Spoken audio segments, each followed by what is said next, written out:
always said in Black Panther Party that they can do anything they want to us.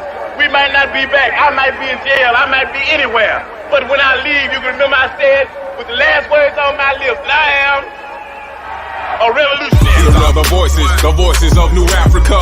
These are the voices of New Africa. These are the voices of New Africa. Free in the land, and we ain't asking y'all.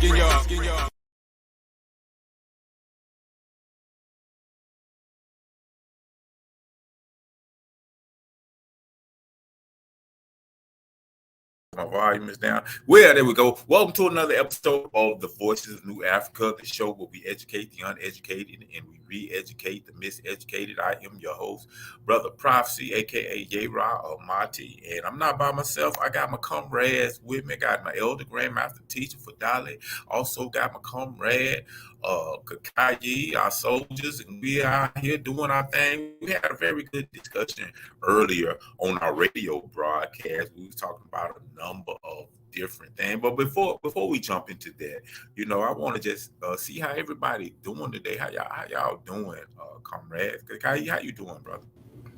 Great. Are you good? I'm good. Okay. Yeah, I'm doing great. What you call full of spirit, high in spirit, and full of pep. Yeah, I'm glad to be here. Glad to see everybody's out there. Come and like, share, or whatever. Connect, comment, do everything you can. We want to be able to talk about some of the things you guys want to talk about out there. Definitely. Grandmaster teacher. For Dolly, how you doing, brother? I'm doing as good as I can under the imperialist system in which we exist. We're being exploited, but we're going to win. Okay. Right now it's saying your mic is not connected. Oh. For some reason, hold on, let me try to figure this out. It is? Oh, it's got a mute on here. Yeah, some going on with our mic.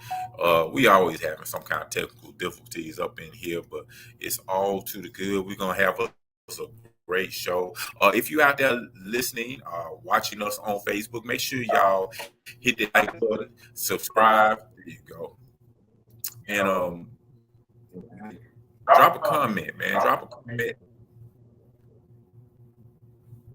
I gotta put you back on. Yeah, drop a comment so we can, converse to you and we can have a back and forth. But yeah, our history is being under attack in this country. They're making it illegal for us to teach the true nature of our history. There are laws that specifically outlaw or ban the teaching of anything that is offensive to white people. Anything that would make white people feel bad about themselves, even though their whole history should make them feel bad about themselves. They are humane in any type of way because of all of the genocide, murder, exploitation, brutality, a whole system of white supremacy, which has plagued the entire planet and caused havoc within the planet. So, you have a whole history that, frankly, individuals should be embarrassed of. But in Florida and other places around the United States of America, they are outlawing us teaching these history. And now they've gone a step farther. In Florida, they just passed the bill that would require schools to teach that there are some benefits to slavery for Black people. In other words, that Black people benefited from slavery.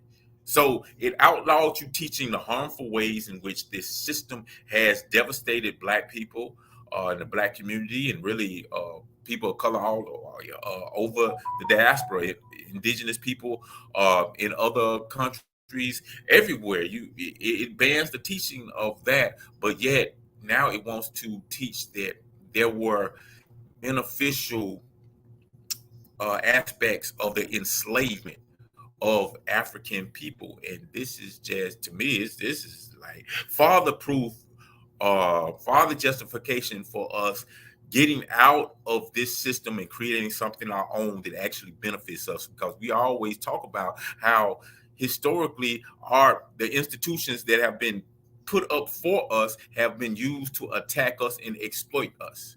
So I'm just gonna open that up to the people, to my brothers. See, what comments y'all, what y'all got to say about this? First, I want to say that when they went to capture us and put us in slavery, they didn't go get a so-called ignorant group of people, less unskilled group of people. They went and got the best. So they didn't teach us anything about farming or about doing things that would be necessary. They just made us work for nothing, for free. And so this thing about the benefits of slavery is a mockery. But well, we have to. That's why we have to begin to understand that we got to shut down these institutions, stop sending our children to these institutions that is under control of the European, because the European is always going to make every other people seem like they are savages or cannibals or whatever, and then say we benefited. Look at now what we were able to do. We were able to create. We created some jobs, and they wouldn't have had them jobs if it wasn't slavery.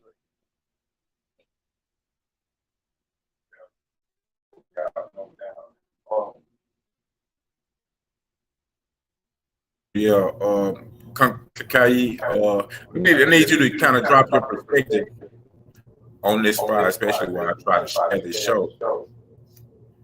So yeah, what's your perspective? Hold on, man, I'm getting this. There we go. What's your perspective on this new law that's passed that basically says, wants to rewrite history and say that, hey, you know what?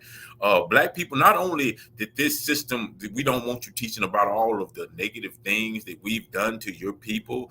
We want you to teach, we're going to teach you that this, you ought to be happy that we enslaved y'all, because before we put you in this system of chattel slavery, you was over there in Africa is walking around like monkeys, haven't even evolved into real human beings. So be glad for the glorious white man that came and enslaved you and put you in this system where we taught you how to put on shoes and walk upright and use your opposable thumb.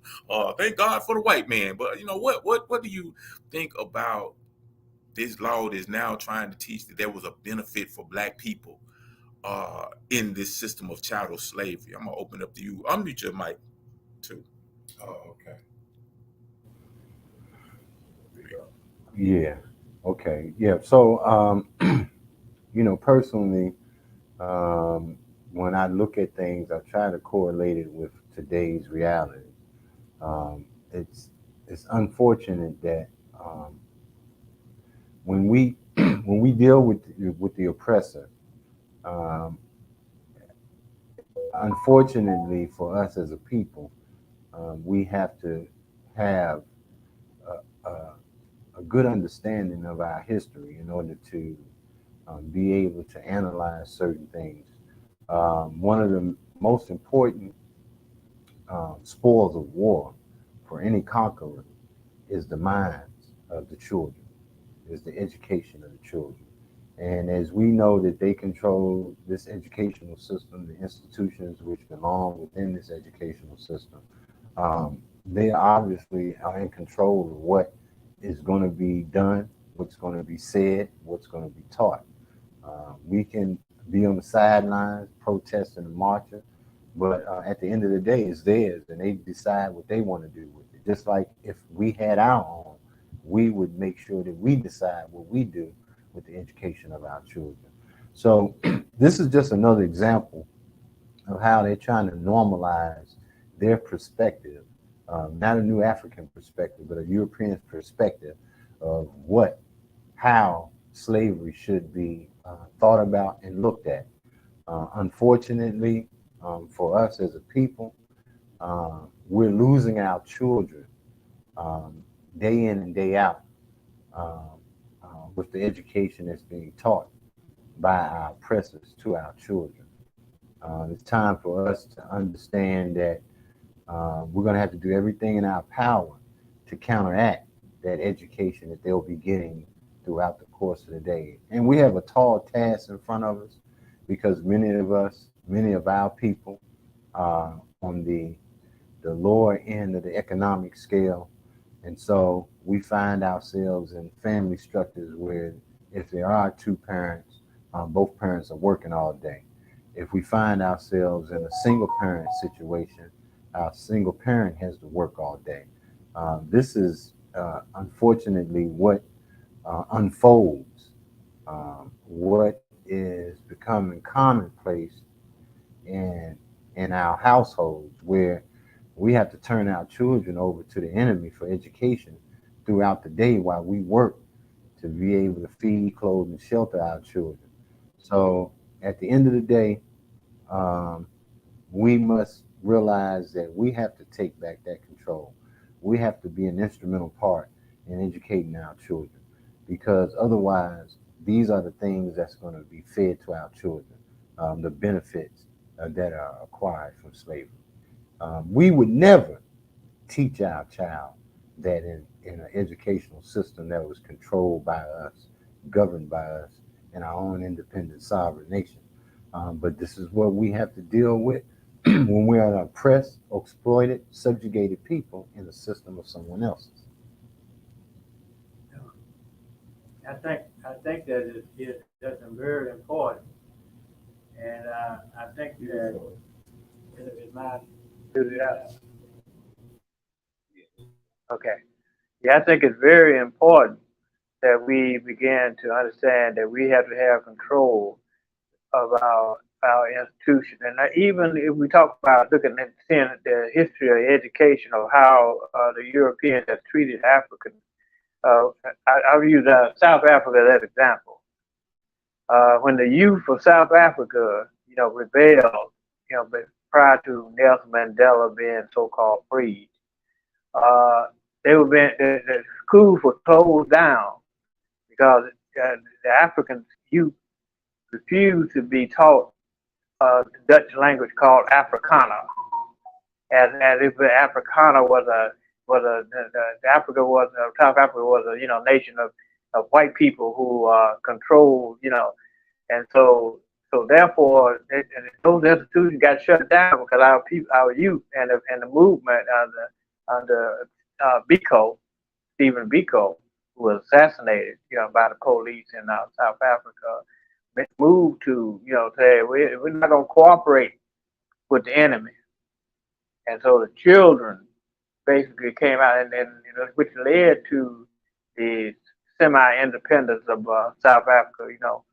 When they killed Stephen Biko and they imprisoned many of the youth, that led to rebellion against them trying to teach us a language that was a language that was not ours and try to influence us.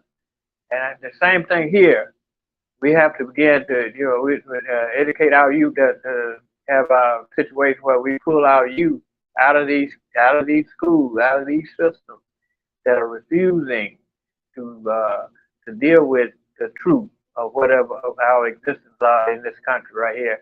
And that's why we're moving. One of those steps would be to step toward nationhood, toward the Republic of New Afrika being developed, according to and bring and pull our people into the territory in which we have designated to be the land of the Republic of New Afrika, which is South Carolina, Alabama, Mississippi, Louisiana,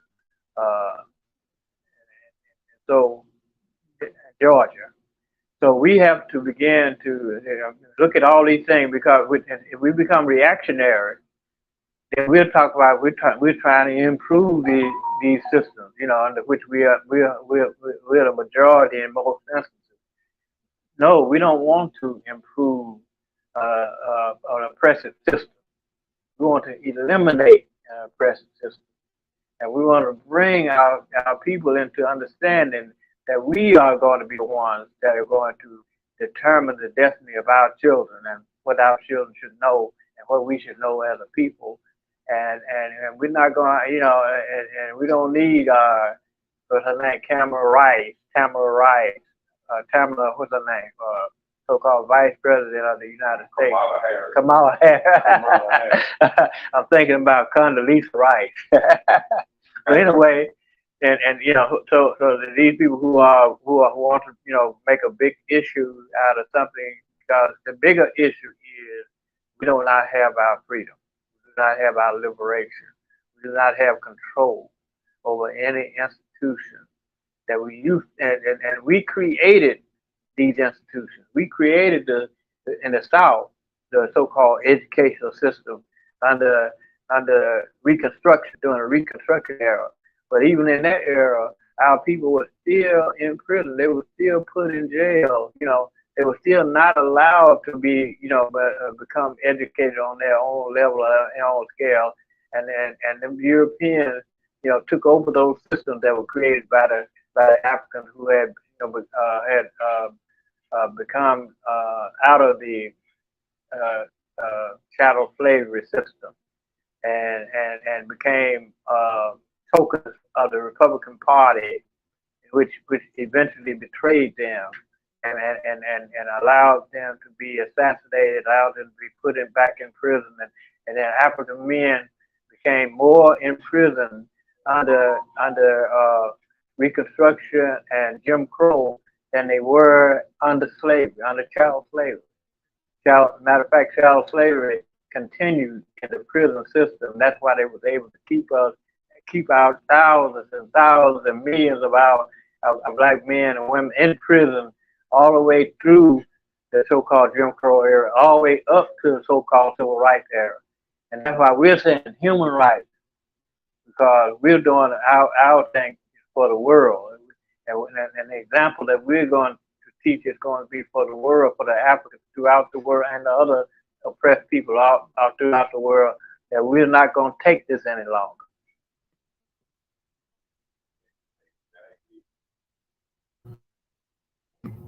Definitely. Could you mute comrades, Mike? Yeah. But yeah, so we've been talking about this law that is passed that basically totally distorts history.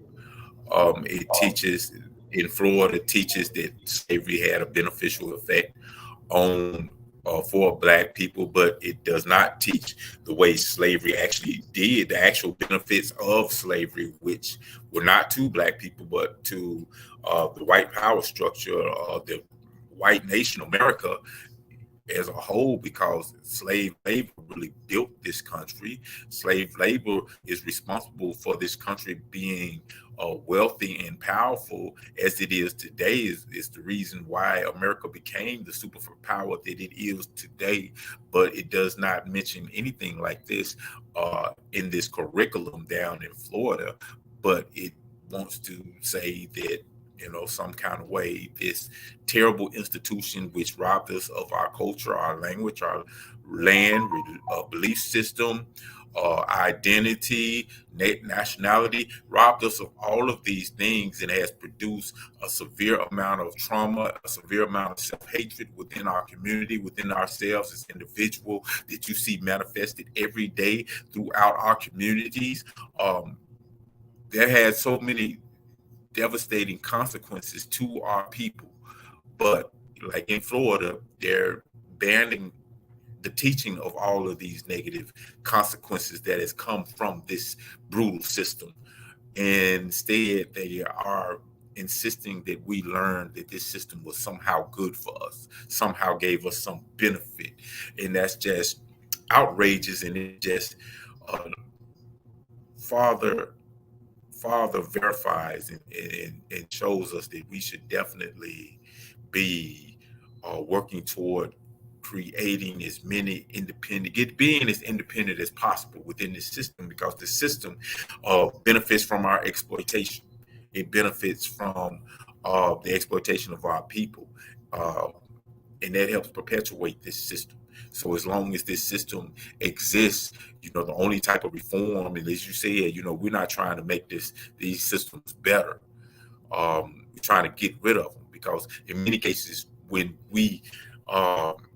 they say, well, we're making the system better, they only make it more efficient in means of how it exploits us. just Comrade's camera. His camera just got knocked off. So if y'all out there, make sure that y'all drop us a like, drop a comment so we can know who we're talking about. Another thing I think it was just yesterday or the day before yesterday, I actually saw this movie. It was pretty interesting. It's called They Cloned Tyrone. Anybody out there, have y'all seen this movie? I just wanted to get your comments. Earlier, we talked about this in the radio show portion of the broadcast. And I think I probably gave away all the spoilers and told the whole movie. I'm going to try not to do that this time. But have y'all seen this movie? It was really interesting to me. It's a science fiction movie. It's a comedy starring Jamie Foxx and some other individuals. But I mean, it metaphorically had a lot of things that was real relevant to what actually is happening within their community. It dealt with how our community is really being controlled by different things, by different elements within our community. How the music is promoting things that are detrimental to us and really having an effect on our behavior, influencing our behavior. It's a little more in depth than how I'm explaining it. But if you haven't had the opportunity to see this movie, check it out. Let us know what you think about it, because I think Thursday on Conversation Between Comrades, that's probably what I'm gonna be going over. I'm gonna be doing this movie. From time to time, we'll just take a movie and we'll break it down and talk about the relevance to the particular movie. So I think I'm gonna do that this week on Conversations Between Comrades. So yeah, if y'all haven't had an opportunity to see that, check it out so we can have a good discussion on it. His camera keep on moving for some reason. I think that's our grandmaster teacher. Yeah. I mean, probably moving it. So, like I said, make sure y'all drop a comment so we can properly acknowledge you. I see you saying free the land, comrade. I hear you out there. Susan Rogers, Miss Susan Rogers, glad to see you checking in. Say good afternoon, everybody. Free the land to you, queen. So yeah, and we're talking about the school system and how it is important for us to create our own school system, because the school system, as well as the media and as well as other elements in society, really indoctrinate people and kind of feeds them how we should think, control, how we think about things, what our perspective should be on things. It informs us on how we should approach things, how we should look at things. That's why so many people today have this negative reaction when you say words like socialism, say words like communism, because we've been taught and we've been indoctrinated that these things are bad things for you.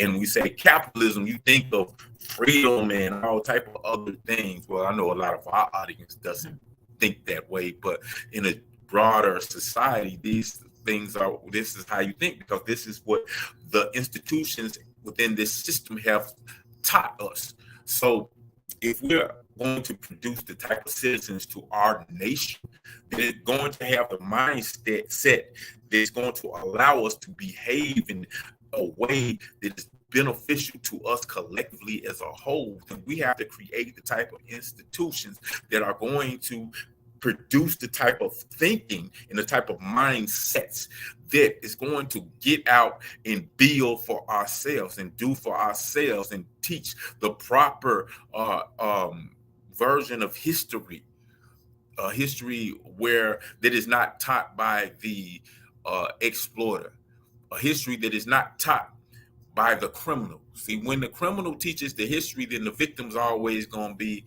looked at as being wrong or the evil, bad, those type of things. And the criminals are going to glorify their crime. Well, you thinking that the crime is something good. The crime is something that we should celebrate. The crime is something we should look up to and thrive. Thank God for the crime of the criminal. That's what happens when the criminal teaches the story, when the criminal runs the country, when the criminal runs the nation. That's what happened, and that's what you're seeing right here today in America. The criminals have ran the nation for over 400 years because this is a criminal nation. built on criminal activity, built on stolen land, cultivated and built up by enslaved people, a whole captured population. And they continue to maintain this criminal operation, this criminal enterprise, this criminal corporation, because the United States, is a corporation, even when you look at it. So that's why it's extremely important that we do for ourselves and we separate from this system so we can our children can stop being indoctrinated into something that is detrimental to all of us. We can start behaving in a way that's going to bring about the type of world, the type of reality that's going to benefit not only ourselves, but our children and our grandchildren and our great-great-grandchildren. And that's really all we're trying to do. That's all we're trying to do. And I'm going to yield right here. And we're not going to be on too long. I know my comrade got to get out of here at 2 o'clock. So we're going to be on for another 20 minutes or so.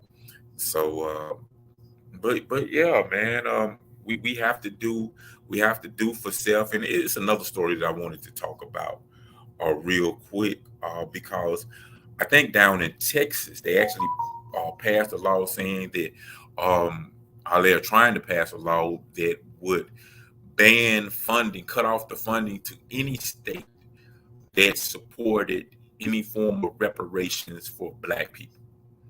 So basically, if any state passed any type of reparations, regardless of what it is, whether it's money, whether it's programs, whether it is donuts passed out to Black people, whatever, no matter how small it is, any state that supported any efforts at reparations for Black people, then they would get their funding cut.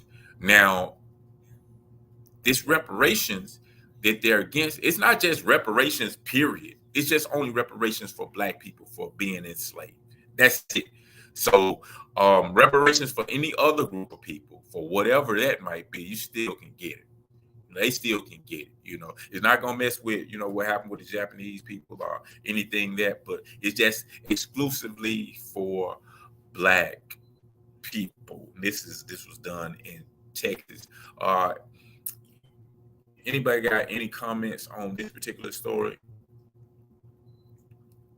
Yes, reparations. Am I on? There you go. Okay. Reparations are something that is not given to us by enemy. It's demanded by us, and we're going to force the enemy to give us reparations. But it's going to take the defeat of the enemy in order for reparations to come. But let me say this, that Texas, the Confederate States are still in existence, today, even though slavery under chattel slavery, they broke away from the so-called Union, but the spirit of the Confederacy is still alive today. And they're against anything that's going to deal with free and African people. And so therefore, what we have to do is make sure that we stay together and understand that reparations cannot be given us willingly by the enemy, and whatever funds that may be brought forward is not going to repair what has been done to us as a people. And we're saying land is the basis of all power. And so therefore, this is what we have to do, is teaching art, because we got some middle class Africans who are miseducated, who are thinking that they can make a deal for all of us, all the reparations. And they're like California. And I watched the GRIOT program on internet television, and they got what they call that Black Chamber of Commerce in California, and they all have come up with 800 billion, some kind of reparations deal or whatever, but it's not going to be voted on by the legislature in California. In other words, we know that's going to be rejected because what they're saying is more than what is the so-called budget of the state of California. But we got our people who look like us, who want to be a part of America, and they're hoping, that they will make some kind of compromise for shortage the so-called $800-something billion, but it will not benefit us as a people as a whole, because I think it's maybe 10 million. No, it might not be. It's less than 10 million Africans in the state of California. The state of California does not have a million Africans. And we're like 40 million, in the United States, more than 40 million. So once we look at that and we examine that, we'll see that they have no intention of, and we're talking about the so-called southern state, including Texas, of providing us with any kind of reparation. Reparations is going to have to be fought for, and hopefully we'll have the victory. And the victory, we'll have our land and whatever else that we must have as a people to repair what has been done to us. Even though a lot of it is irreparable, we can't be, but at least we should get liberation out of any kind of deal that we make.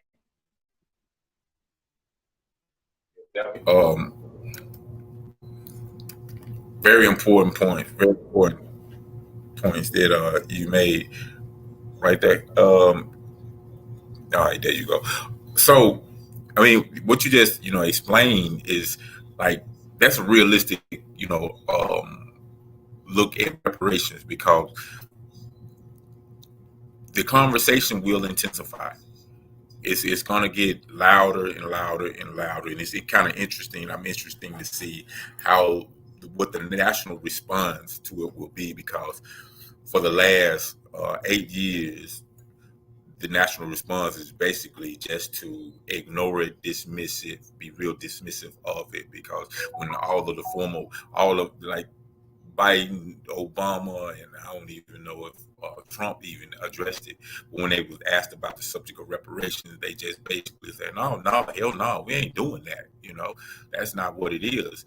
But the conversation is gotten loud. And the last time that I've heard the White House even deal with the question when they was asked, it was just like, well, this is something that we need to study.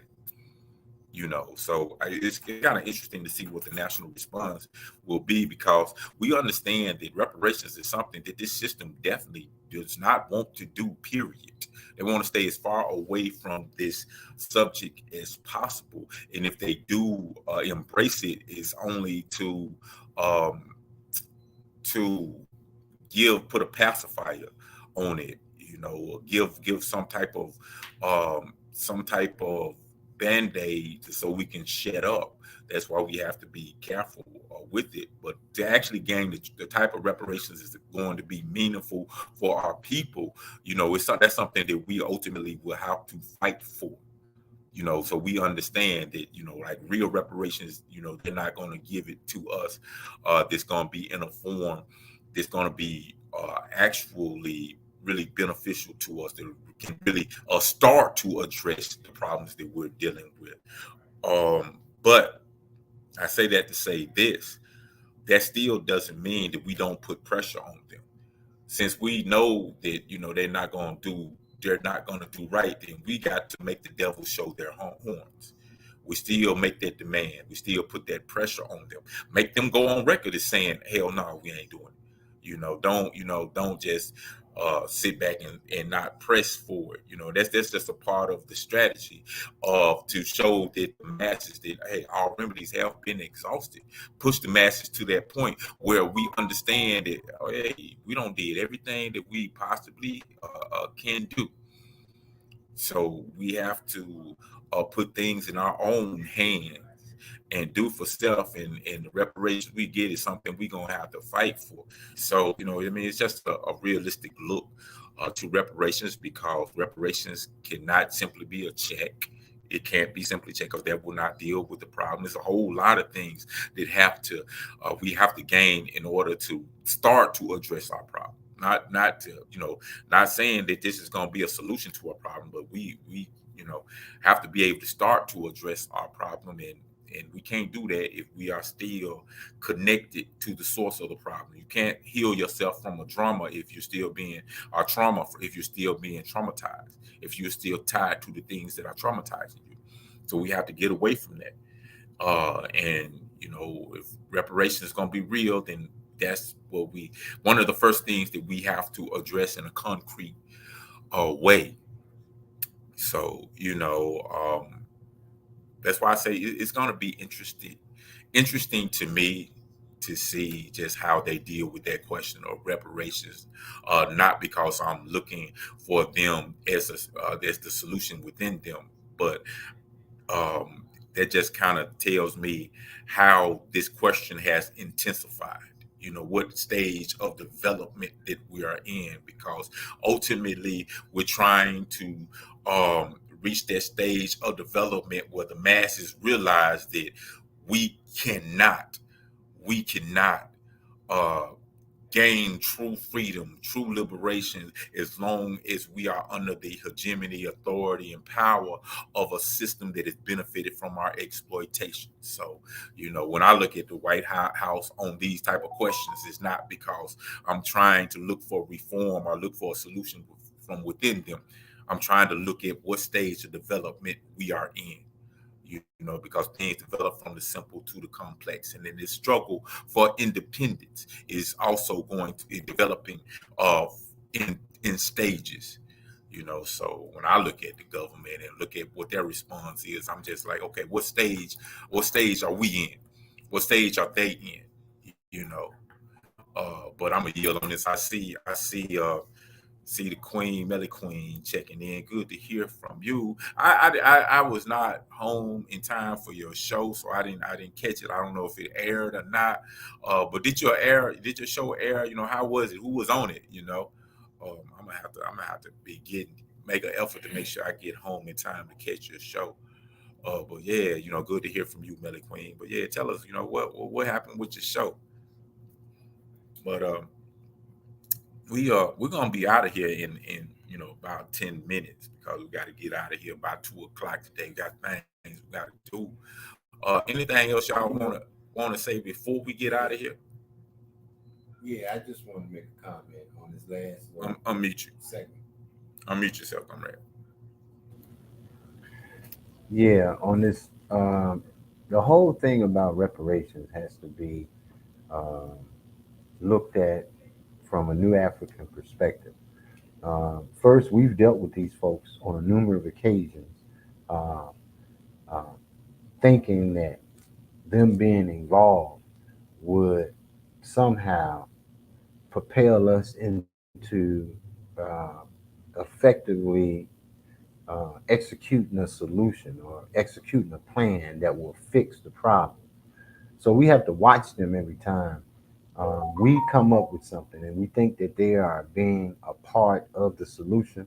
It's simple. Knowing who they are, we must look at how the money is given to us, how the land is given to us, how anything that they're a part of is executed amongst us, because they'll put together a think tank right about this time while we're going over the initial discussions about whatever it is. Let's just use reparations in this particular conversation. They'll develop a think tank to allow them to develop a plan to counteract whatever they concede to us. So, for instance, the land, we should not allow them to give us land back individually. We should be able to say, no, the land that we get back should be these 5 states, so we can self-govern ourselves, practice self-determination, have our own independent sovereign nation. So if you decide that you want to avoid bloodshed and you want to get with the program of the solution to our problem, then we suggest that the land be given back in terms of the Republic of New Afrika, Louisiana, Mississippi, Alabama, South Carolina, and Georgia. And amongst that particular landmass, we can all come together as a nation, as an independent sovereign nation that can claim our own national territory and begin to develop the land and the resources so that we can be self-sustaining. There's a lot of different reasons why we should not trust our enemy, and that's just one.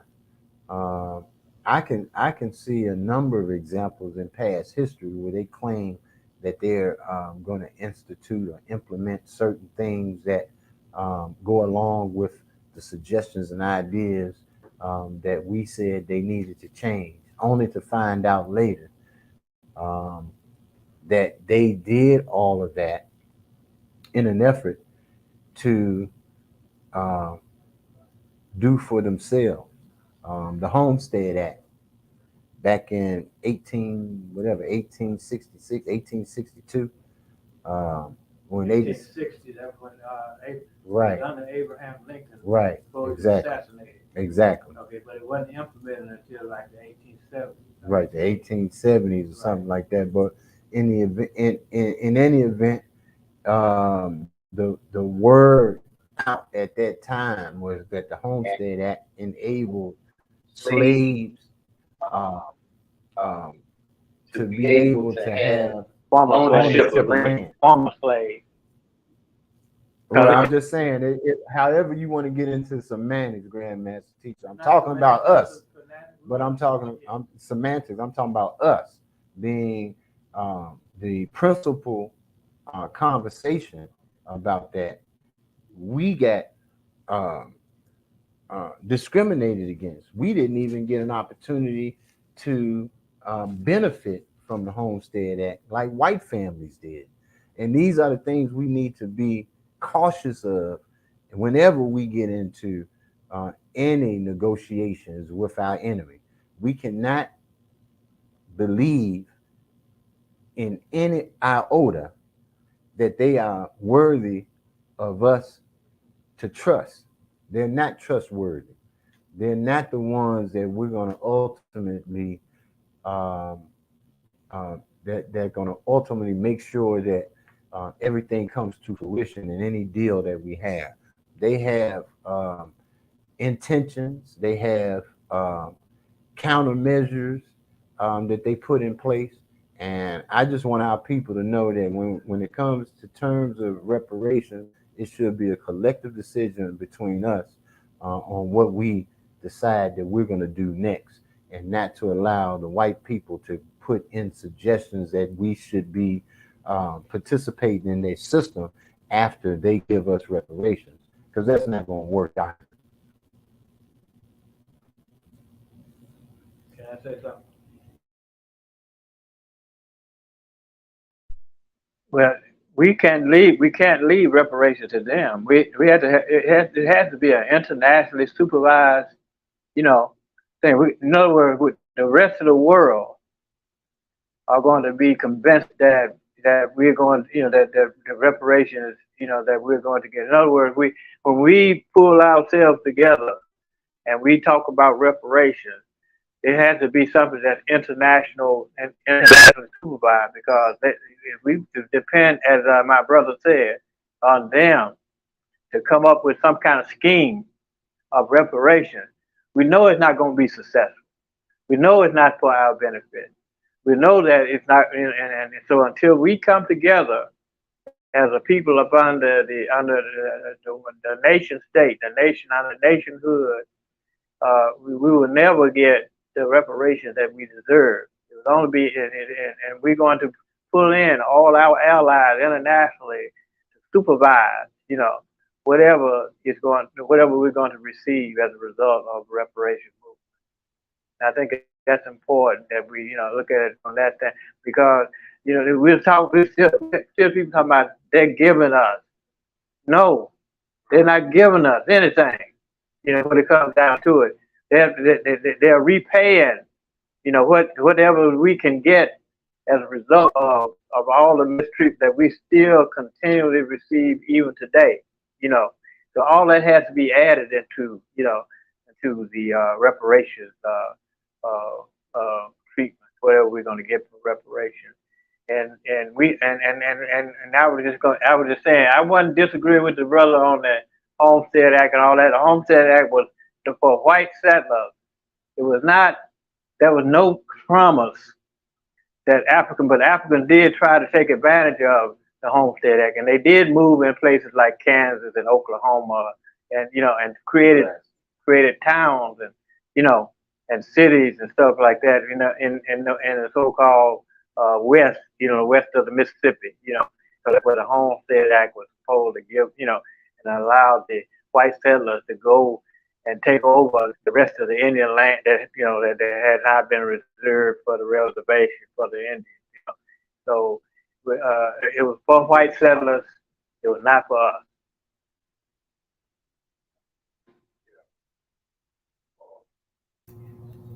Real quick, go back to the comments to the people. Melly Queen, I see you said. Well, actually, let me go to this comment that I see you dropped on Knob. It said, "Yes, we are backing up." Hold on, somebody else still. Mike is still going. Who Mike is that? So, try to clear this echo up. All right, there we go. Melly Queen says, "Yes, we are back up and running. We will be having Baba Suni daughters of the revolution will be on soon." That's awesome. This sister actually did a documentary which was premiered during Nation Day, which was an awesome movie about her experience growing up in the New African Independence movement. So I'm really looking forward to that episode of your show, Queen. Good to see you back up there. And you also says, "I have missed y'all. Did y'all get to go to the prison this week?" Yes, we did make a trip to the prison. Unfortunately, I was not able to attend. I had an issue I ran into that I had to take care of, so I was not able to attend. But I heard everything was great. We're seeing if we can get together and do something, maybe definitely for Kwanzaa, maybe even on something on Thanksgiving. I don't know how we'll run that, but I know that will be an opportunity for us to get into the prison system. So I don't know. I know we ain't gonna go to the prison system and have some pro Thanksgiving program. So, but we'll have to see. But yeah, it's really important that we don't forget about our brothers and sisters who have fell into the trap in this mass incarceration prison industrial complex. And thank, like we do on our radio broadcast, thank all the political prisoners and the brothers who are behind the walls, who have transformed their criminalistic mentality to a New African revolutionary mentality, because they do great work in educating brothers and sisters that are behind the wall in the camp. So yeah, thank you for asking about that. But I heard everything went well. Meta Queen. Also, can we watch a movie today at about 6:30 p.m. Central Time, or 7:30 or 7 o'clock? You know what? At first I was like, man, I don't know if we're gonna be able to do it today, because we got that meeting we got to go to. But you know what? Why not? Why not? So I might not be there for the whole thing, but I can definitely set up some movies to run. So if you're still out there listening, let us know what movie y'all want to see today. What movie do y'all want to see, and we'll try to put that on and make that happen. Another comment also, reparations also involves us repairing ourselves and rebuilding for us. Definitely, because we have been damaged and traumatized by living under this system for over 400 years. And like I said earlier, you can't heal yourself when you are still connected to the individuals who are causing the damage, who are causing the trauma. So, ultimately, that's what it's all about. It's about healing ourselves. But first, you have to put yourself in an environment that's conducive to healing. You know, you can't detox yourself as long as you're in the middle of a toxic environment. So yeah, I'm with you with that, Melly Queen.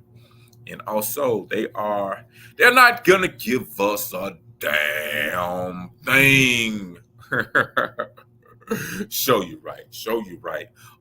That's why, why part of the strategy is we have to continue to put the pressure on them, and make them do what they make them do what they're gonna do. You know what I'm saying? Don't just take for granted. Be like, well, they ain't gonna give it to us, so we ain't gonna do nothing. Now we got to continue to put the pressure on them to make them turn us down.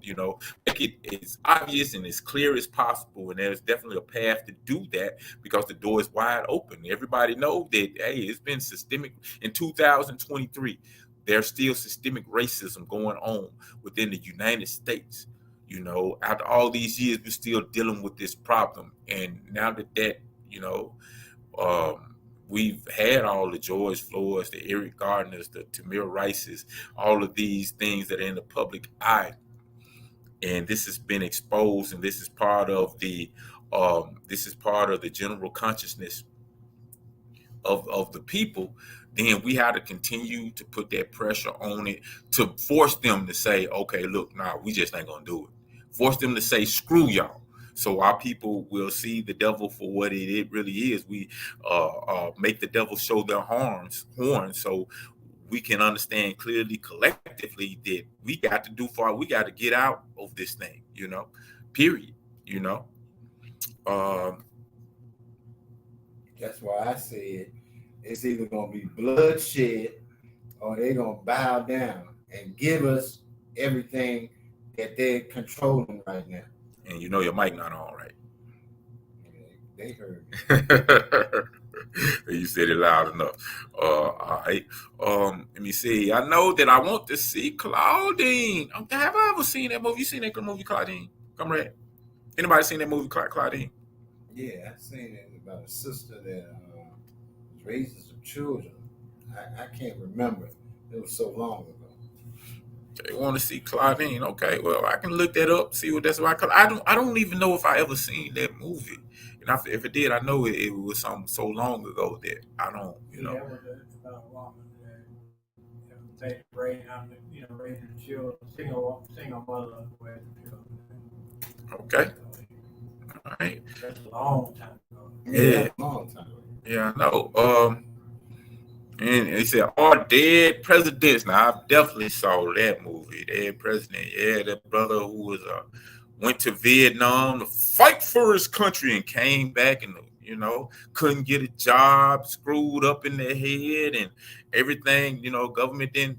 Basically, after he fought for the interests of the United States, not for the freedom of the people, not for the freedom of anybody, but really for the continual exploitation of non-white people throughout the world.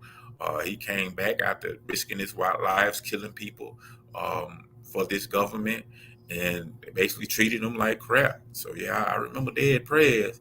It had Chris Tucker in it, and was it Lorenzo Tate? I think that's his name. Lorenzo Tate. Yeah.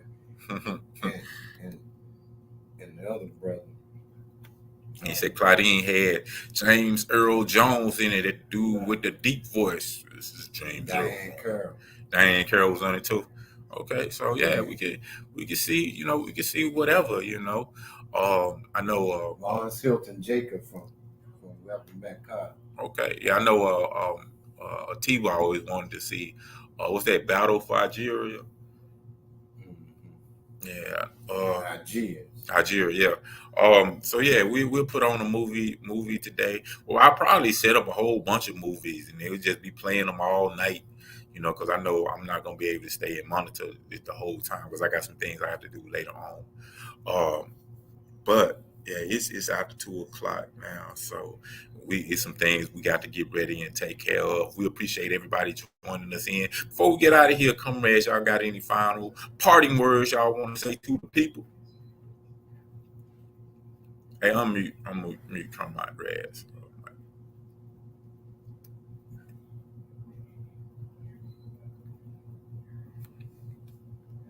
There you go.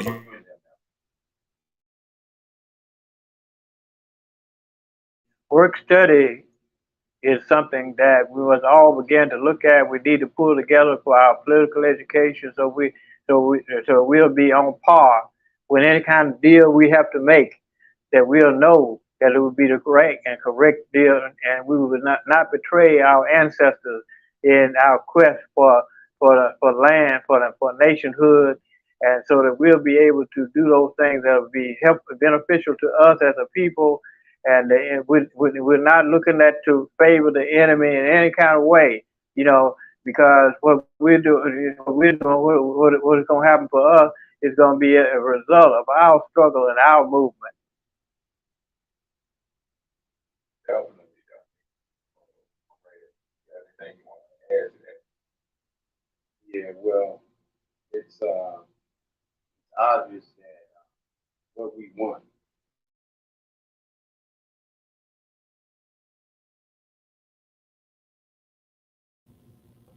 Yeah, so what we want, we have to realize we're going to have to take. Political education would afford us the opportunity to see clearly what our next steps are, because we'll understand that there's nothing in this country that this country can do for us that will pay us back all in which they owe. And so we must continue to fight for our freedom, our liberation, and remember that our main goal is to secure the land so we can begin moving forward in our own independent sovereign nation. All right. Okay. Well, it's about out there. I appreciate everybody for joining in, checking in with us, and it's. I would simply say that it's not good enough to simply articulate and complain about the problem, because we've gotten so talented at doing that. We got to go to that next step. We got to actually not only talk about the solution, but we have to put the solution into action, put the solution into practice.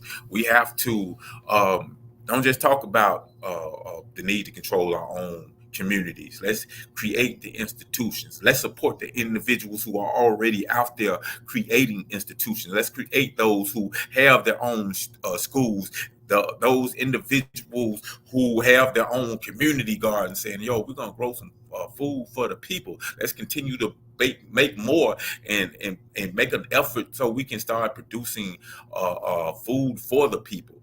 Let's support all of these efforts. Let's support those healers, those individuals who are offering alternatives to the medical industry. Let's continue to grow where one day we will not be dependent upon their hospitals to heal us. So we can have some apparatuses within our own community that is taking our health in our own control. To start taking your health in your own control, let's start making better decisions. We don't have to continue to indulge in all of the poisons that sit out there for us to just engage in. This causing a deterioration of our health. It's a serious process, but this process of nation building is something that we all need to collectively take a part into, because we're just at one particular stage, and the stage is going to grow. But we have to be ready for the growth. We talk about we want land, but we have to be prepared to receive the land once we get it. We don't need to get 5 states, 3 states, to even 1 state, and we don't have the ability to we got to figure out how we're going to control it. So let's do what we can while we can. Let's maximize what we have at this moment, so we'll be prepared for the next stage. Not only will we be prepared for it, we'll be demanding it. Like, okay, we've done as much as we can with what we have right now. It's time for us to get more. And with that, my name is Brother Prophecy. Join us tomorrow at the New African Perspective with Sama Art and Mama Ayo Deli, and join us Tuesday at the Foundation of the Nation with also Sama Art and Mama Ayo Deli. Thursday, I'll be on. I'm gonna be talking about that movie called They Clone Tyrone. That should be really interesting. Make sure y'all tune in for that. And then we're gonna hit up Melly Queen that Friday with the Truth and Power Corner. And later on this network, on NABA, we're going to be showing some movies. We probably show Claudine in some more movies. Maybe we'll throw in some more New African podcasts going to play, because I know Baba Amin from the Uhuru Academy is doing his thing, and I know our comrade, what's his name, man, from George Jackson Radio, George Jackson University. Bo Money. He's always doing his thing. And I've been meaning to share his broadcast with NABA, and I just got to make the time to have some more things going on later. So, keep your ears and eyes open for that. But, until then, we love y'all. See y'all again next week, and make sure we continue this beautiful thing called nation building, because that is going to be the key to our liberation and a better world and a future for our children. We're going to leave y'all with our battle cry, and that is free the land, free the land, free the land. America, full of promises. Time to cash them in. You run from it quick. You never keep your word. I learned from it quick. You keep a big... Europeans murdered 98% of the indigenous population right here in Turtle Island in order to steal the land. An entire nation of African people were captured and forced into a brutal